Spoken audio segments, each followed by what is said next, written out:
யூஐல visa over stay ஆயிருச்சுன்னா fine வரும். Fine payment பண்ண முடியாத சிச்சுவேஷனா இருந்தா அவுட் பாஸ் எடுத்துட்டு வெளியில போகலாம் அப்படிங்கிற விஷயம் எல்லாருக்குமே தெரிஞ்சதுதான். இதுவே யூஐல பிறக்கிற குழந்தைங்களுக்கு இதே ஒரு சிச்சுவேஷன் வந்தா, அதாவது அவங்களுடைய பர்டிகுலர் கிரேஸ் பீரியட் டைம்ல நீங்க வந்து விசா ப்ராசஸிங் பண்ண முடியாத சிச்சுவேஷன்ல ஓவர் ஸ்டே இருக்காங்க, ஃபைன் வந்துருச்சு. இப்ப இந்த மாதிரி சிச்சுவேஷன்ல அந்த குழந்தைய வெளியில எப்படி கூட்டு போக முடியும், இதுக்கான ப்ரொசீஜர்ஸ் என்ன, ஃபைன் வேவ் ஆஃப் கிடைக்குமா இல்ல அவுட் பாஸ் எடுக்கலாமா அப்படிங்கிற ஒரு விஷயத்தை கேட்டீங்கன்னா அதுக்கான விளக்கம் தான் இந்த வீடியோல சொல்றேன். வீடியோ ஃபுல்லா பாருங்க. To follow my page.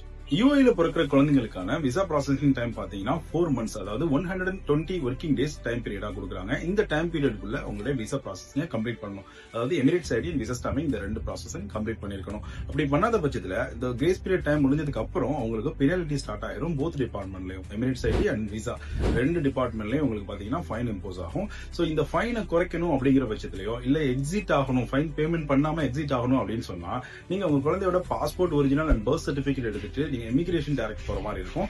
இமிகிரேஷன்ல உங்களுக்கு குழந்தைக்கான யூஐடி நம்பர் ஜெனரேட் பண்ணி கொடுப்பாங்க. சோ இந்த யூஐடி நம்பர் டீடைல்ஸ் வச்சுட்டு நீங்க என்ன பண்ணலாம், ஃபைன் ரிடக்ஷனுக்கான அப்ளிகேஷன் கொடுக்கலாம். அப்படி இல்ல எக்ஸிட் ஆகி போறா இருந்தாலும் அவுட் பாஸ் அப்ளிகேஷன் அப்ளை பண்ணிக்கலாம். Without paying fine out pass எடுத்துட்டு நீங்க எக்ஸிட் ஆகி போக முடியும். சோ இதுதான் சிச்சுவேஷன். சோ இது தெரியாத உங்க ஃப்ரெண்ட்ஸ் அண்ட் ஃபேமிலிக்கு இந்த வீடியோ ஷேர் பண்ணிக்கங்க. And do follow me page such a more important updates.